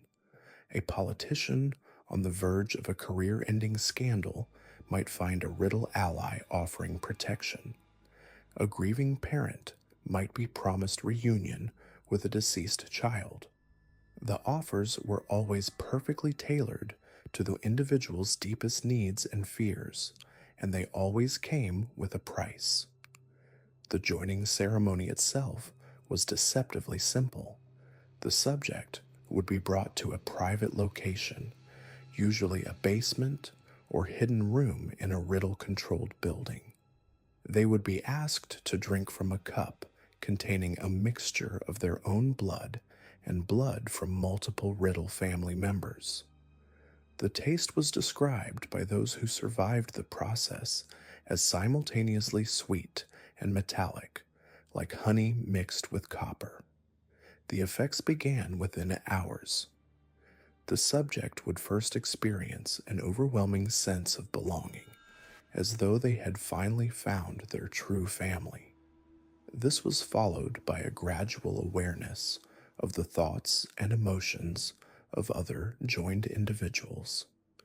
Within days, their decision-making process would be subtly influenced by the collective will of the group. Within weeks, their individual identity would be largely subsumed into the larger consciousness. Those who underwent the joining process successfully became extensions of the Riddle collective, retaining their original appearance and most of their memories, but serving the family's interests with unwavering loyalty. They returned to their normal lives, but now they were agents of the collective, working to expand its influence and identify new candidates for joining. The process didn't always succeed. Some individuals possessed a natural resistance to the joining, their consciousness too strongly individual to be absorbed into the collective. These failures were dealt with swiftly and permanently. Others experienced partial joining, retaining some individual will while being connected to the collective. These individuals often suffered severe psychological trauma, caught between two different modes of consciousness. By 1900, the Riddle Collective had established a presence in over 40 communities across the United States. Their network included successful businessmen, influential politicians, respected clergy, and trusted law enforcement officials. They had moved beyond the realm of regional influence to become a shadow power that operated on a national scale. The collective's goals had evolved as well. No longer content with mere wealth and influence, they sought to reshape American society itself. They wanted to create a world where the boundaries between individual and collective consciousness were blurred, where the very concept of personal identity was subordinated to the will of the group. They envisioned a future where humanity itself would be transformed, where the evolutionary step they had taken would become the norm rather than the exception. Their influence on American culture during this period was subtle but profound. The rise of corporate culture, with its emphasis on collective goals over individual achievement, bore their fingerprints. The growth of mass media, which could shape public opinion on a national scale, was facilitated by their investments and guidance. Even the architectural trends of the era, with their emphasis on grand, imposing structures that dwarfed individual humans, reflected their aesthetic preferences. But perhaps their most significant achievement was their infiltration of America's educational system. Through strategic donations, board appointments, and the placement of joined individuals in key positions, they began to influence how children were taught to think about themselves and their place in society. Curricula began to emphasize collective responsibility over individual rights, group harmony over personal expression, and the importance of finding one's proper place within the larger social order. The children who passed through these influenced schools emerged with subtly altered worldviews. They were more susceptible to group thinking, more willing to subordinate their individual desires to perceived collective needs, and more likely to seek belonging within larger organizational structures. They were, in essence, preconditioned to accept joining if the opportunity arose. As the 19th century drew to a close, the Riddle Collective stood poised to enter the new century as one of the most powerful forces in American society. They had achieved wealth beyond measure, influence beyond calculation, and abilities that transcended human limitations. They had created a network of controlled individuals that spanned the continent and a system for expanding that network that could theoretically encompass the entire population. Yet their greatest achievements lay ahead. The coming decades would bring wars, economic upheavals, and social transformations that would create unprecedented opportunities for those who could coordinate their efforts on a national scale. The Riddle Collective, with their supernatural abilities, their vast resources, and their perfectly synchronized planning, was uniquely positioned to shape the course of American history. But power, as they had learned in those misty Kentucky hollows, always came with a price.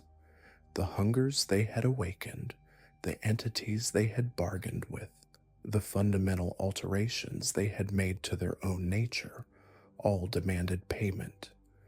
And as the new century dawned, that payment would come due in ways they could never have anticipated. The transformation was complete. What had begun as a single family's desperate bargain for survival had become something that threatened the very nature of human consciousness itself. The Riddles were no longer simply a family with unusual abilities. They were pioneers of a new form of existence, architects of a future where individual identity was obsolete, and harbingers of changes that would reshape the meaning of humanity itself. The mountains of Kentucky still remembered their origins, still whispered their original names on the wind, but the Riddles themselves had moved far beyond those humble beginnings. They were no longer bound by geography, no longer limited by the constraints of ordinary human existence. The cosmic awakening that began in 1847 had reached a critical threshold by the 1960s. What started as desperate mountain bargains had evolved into something far more sinister, far more coordinated. The Riddle family's influence now stretched like invisible threads across the continent, connecting bloodlines both willing and unwitting to a network of supernatural power that defied human comprehension.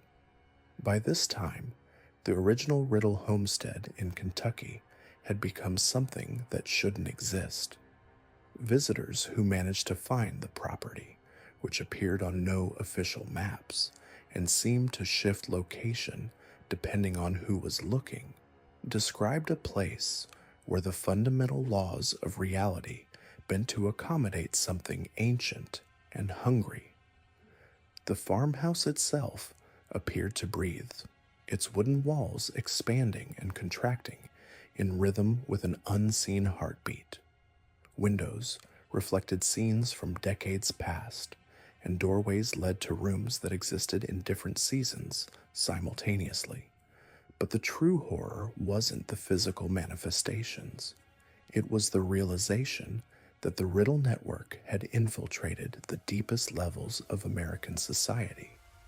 Government officials found themselves making decisions they couldn't remember choosing. Scientists published research they didn't recall conducting. Religious leaders preached sermons that felt foreign in their own mouths. The network operated through what insiders called the consensus, a shared consciousness that allowed the extended Riddle family to coordinate their actions across vast distances without conventional communication. Dr. Margaret Chen, a psychiatrist who stumbled upon the network while treating what she initially diagnosed as shared psychotic episodes in 3 unrelated patients, documented her findings in journals that were later classified and sealed. Her notes, which surfaced decades later through a government whistleblower, revealed the true scope of the phenomenon. Patients from different states, with no known connection to each other, were experiencing identical visions, speaking phrases in languages that linguists couldn't identify, and displaying knowledge of events they couldn't possibly have witnessed. Chen's investigation led her to a disturbing conclusion. The network was expanding through what she termed psychological contagion. Individuals who spent extended time around Riddle family members or their associates began exhibiting similar symptoms. They reported dreams of underground chambers filled with symbols that hurt to look at directly. They woke with unexplained marks on their bodies that formed patterns matching those found in the original Kentucky caves. Most disturbing, they began to understand things they shouldn't know, as if accessing a reservoir of knowledge that existed outside normal human experience. The psychological effects weren't random. Chen identified specific stages of integration into the network. Stage 1 involved enhanced intuition and occasional precognitive flashes. Subjects could predict minor events with unsettling accuracy, knew when their phone would ring before it did, and could sense the emotional states of people they'd never met. Stage 2 brought the dreams, vivid experiences of participating in rituals they'd never attended, in places they'd never been. Stage 3 was the most disturbing. Subjects began to lose their individual identity, referring to themselves in plural pronouns and demonstrating knowledge of events from before their birth as if they had personally experienced them. Chen's research was abruptly terminated when she herself began exhibiting Stage 1 symptoms. Her final journal entry, written in handwriting that grew increasingly erratic as the entry progressed, described her growing understanding that the network wasn't just monitoring her research, but actively participating in it. She realized that her very investigation had been guided by influences she couldn't detect, leading her to conclusions that served the network's purposes rather than genuine scientific inquiry. The economic implications of the Riddle network's growth became apparent as investigators began connecting seemingly unrelated financial anomalies. Companies with Riddle-connected board members consistently outperformed market predictions, not through superior business acumen, but through an uncanny ability to anticipate market movements, regulatory changes, and consumer behavior. Agricultural corporations reported crop yields that defied environmental conditions. Mining operations discovered resources in locations that geological surveys indicated should be barren, but the network's influence extended beyond mere profit. Government contracts were awarded to companies that submitted bids containing information they shouldn't have possessed. Research grants went to projects that advanced specific technological developments while appearing to pursue unrelated goals. Military procurement decisions consistently favored suppliers whose products incorporated materials sourced from Riddle-controlled territories, materials that enhanced the effectiveness of weapons and surveillance systems in ways that engineers couldn't explain. The network's infiltration of religious institutions proved particularly effective. Denominations that had operated independently for centuries began adopting similar practices, introducing ritualistic elements that bore striking resemblances to the original Kentucky ceremonies. Congregations reported profound spiritual experiences during services that incorporated these new elements, not realizing they were participating in a diluted version of the blood bargains that had empowered the Riddles for over a century. Seminary students began graduating with theological knowledge that wasn't taught in any curriculum, an understanding of spiritual practices that seemed to draw from sources predating Christianity itself.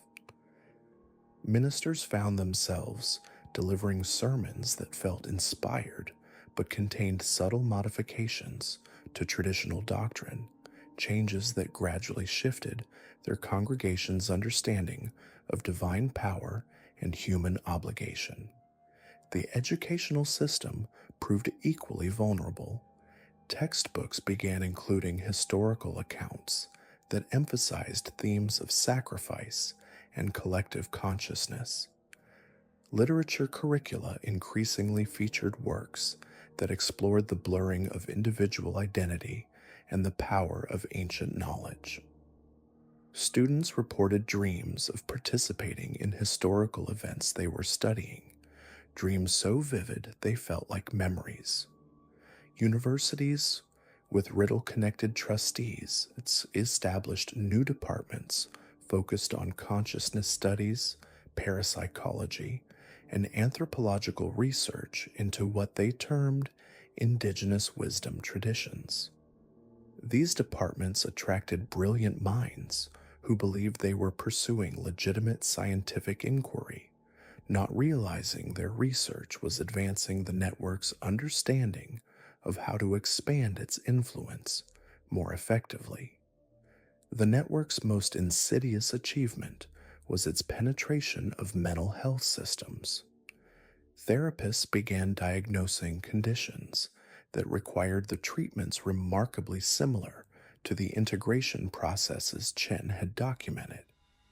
Patients presenting with anxiety, depression, or trauma were guided through therapeutic techniques that bore striking resemblances to the rituals performed in Kentucky caves. Support groups were structured around practices that encouraged participants to share not just experiences, but something deeper, creating bonds that transcended normal human connection. Psychiatric hospitals reported unusual clustering of patients who claimed to share memories, dreams, and even physical sensations.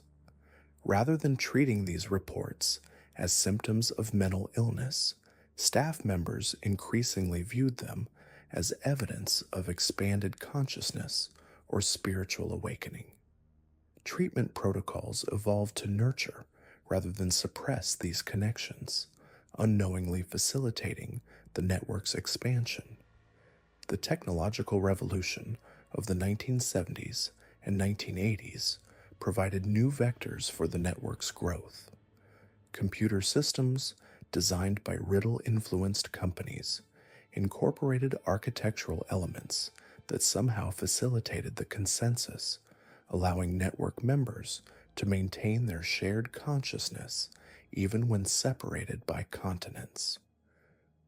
Early internet protocols included features that their designers couldn't fully explain, elements that seemed to emerge during the development process as inspired innovations, but actually served to amplify the psychological connections between network members.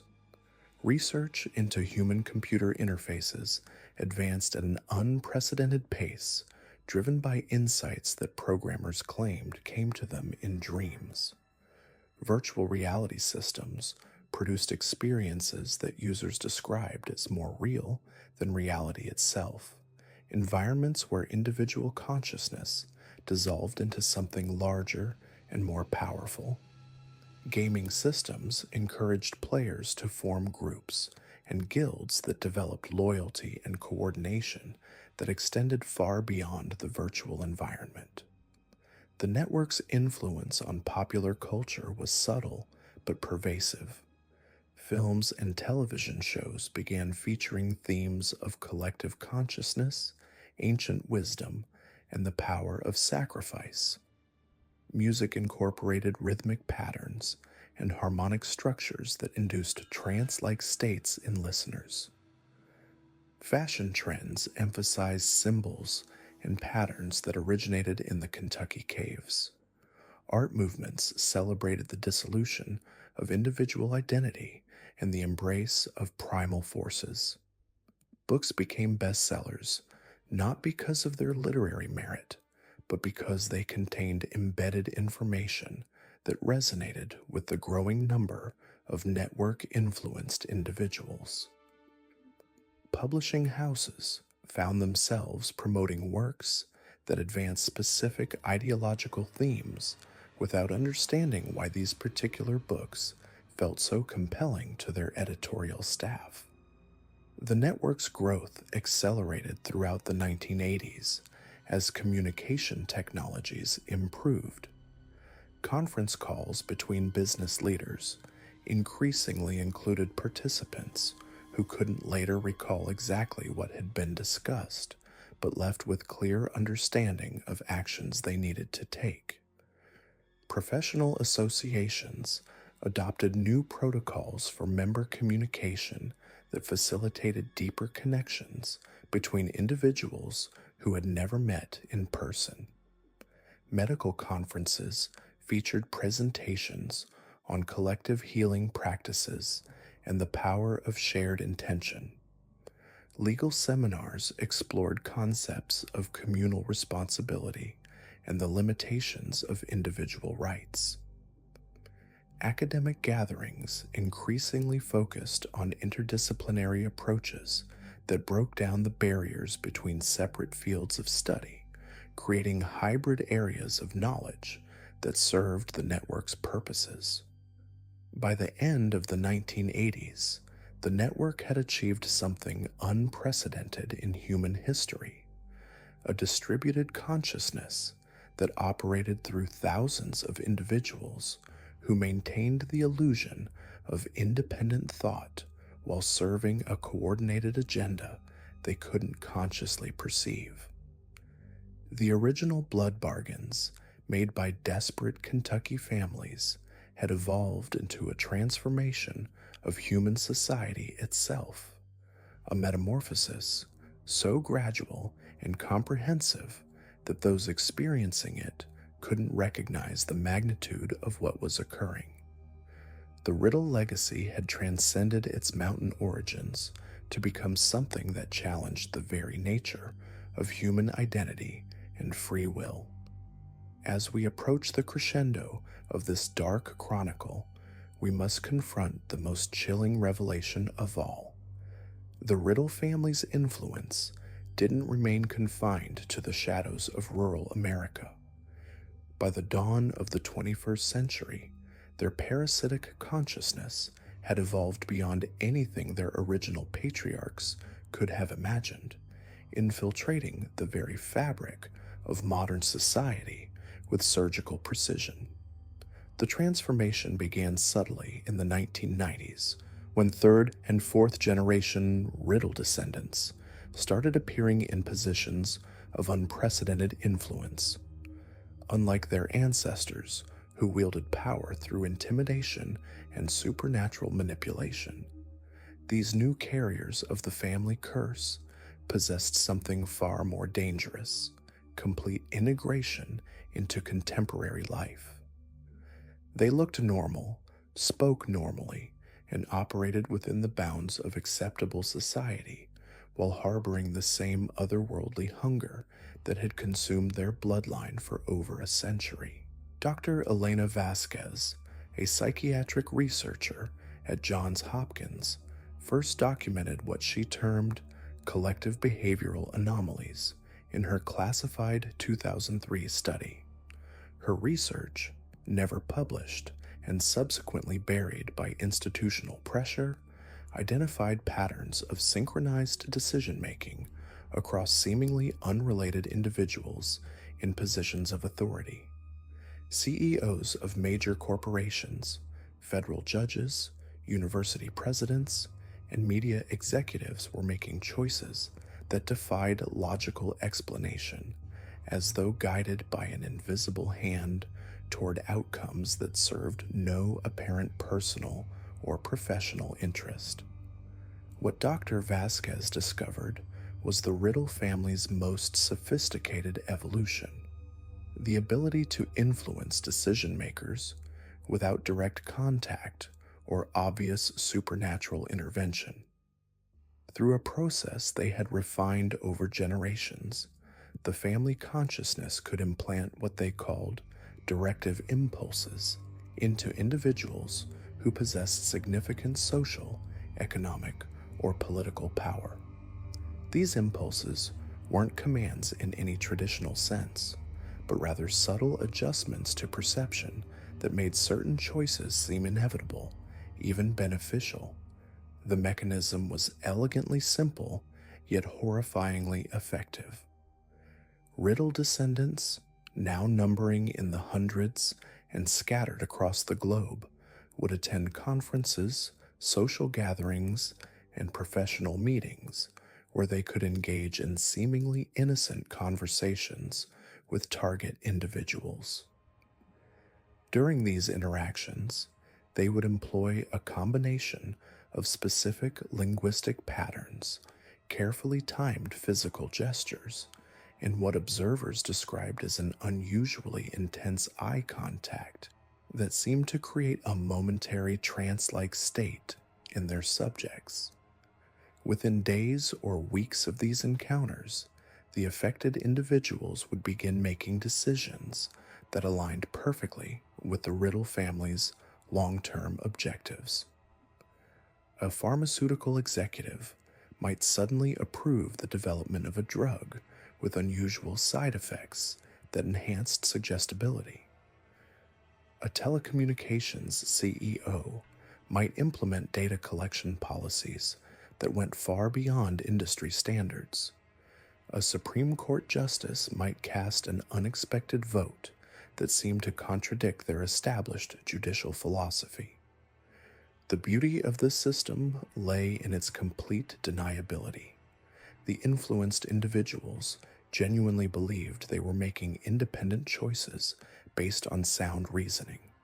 They could pass any lie detector test, undergo psychiatric evaluation, and maintain complete conviction in their decisions, because from their perspective, the choices were entirely their own. The Riddle influence operated at a level deeper than conscious thought, embedding itself in the fundamental neural pathways that governed decision-making processes. By 2010, the scope of this influence had become staggering. Financial markets began exhibiting patterns that economists couldn't explain, with seemingly random fluctuations that invariably benefited certain investment strategies favored by Riddle-controlled entities. Educational curricula across the country started incorporating subtle changes that promoted concepts of collective thinking and diminished emphasis on individual critical analysis.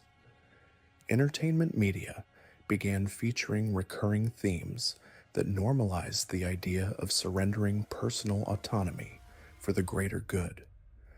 The most disturbing aspect of this systematic infiltration was its acceleration. What had taken the original Riddle family decades to accomplish in their isolated mountain communities was now being achieved on a national scale within mere years.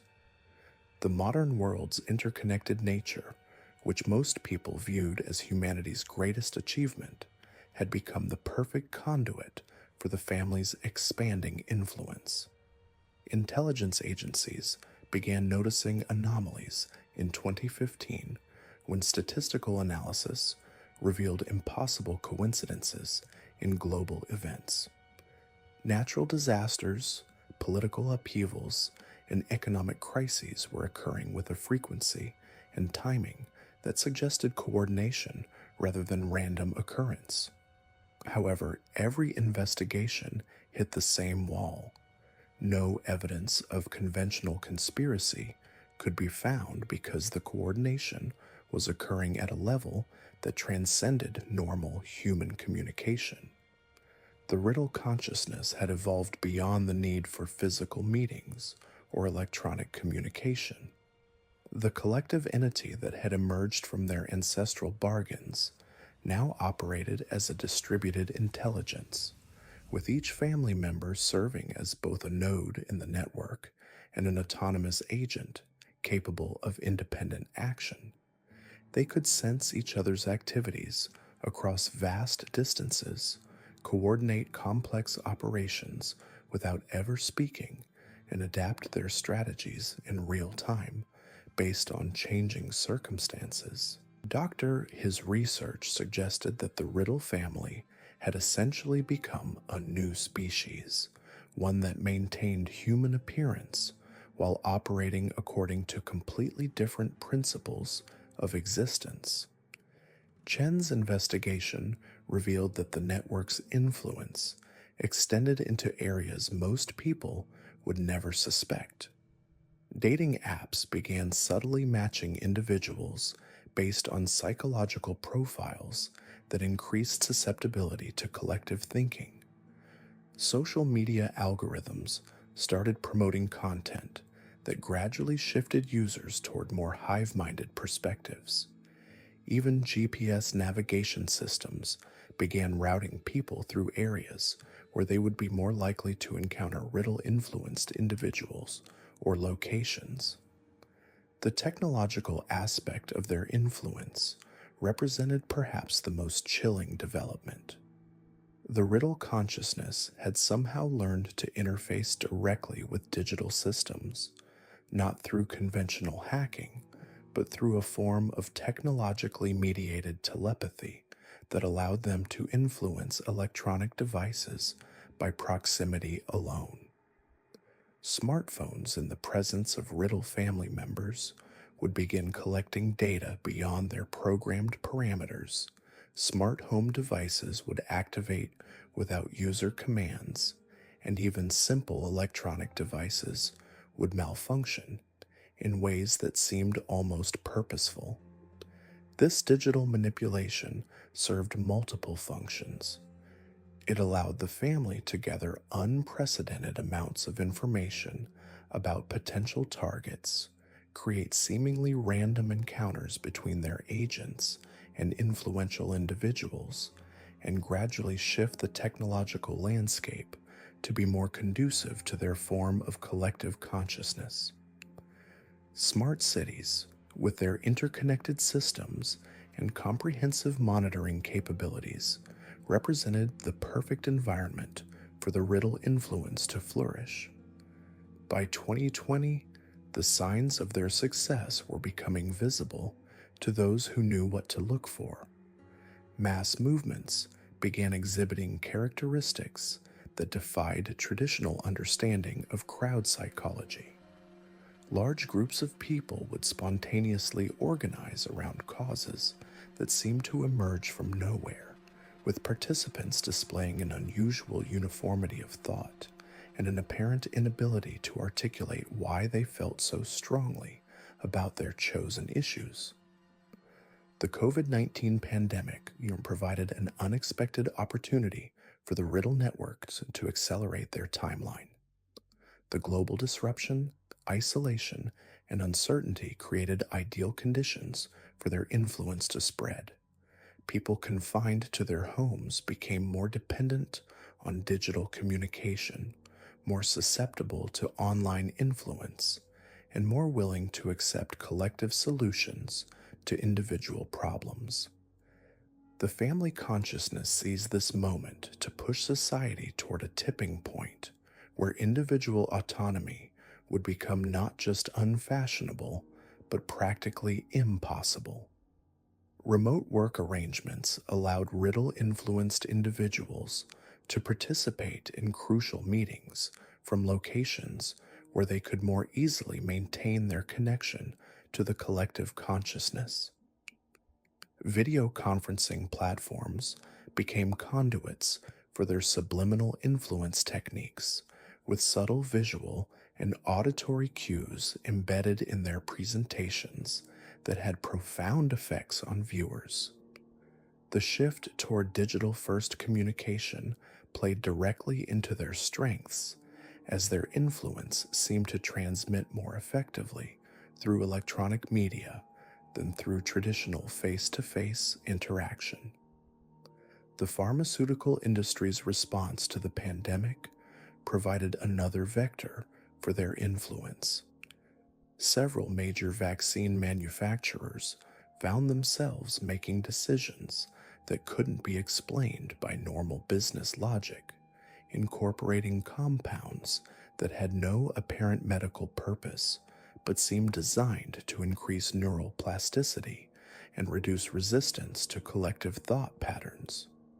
The global vaccination campaigns became, unknowingly, a massive experiment in consciousness modification that prepared humanity for the final phase of the Riddle family's centuries-long plan. As we stand at the threshold of 2025, the signs of their approaching victory are everywhere for those with eyes to see. Artificial intelligence systems are beginning to exhibit behaviors that suggest they've been compromised by the Riddle consciousness, making decisions that prioritize collective outcomes over individual rights.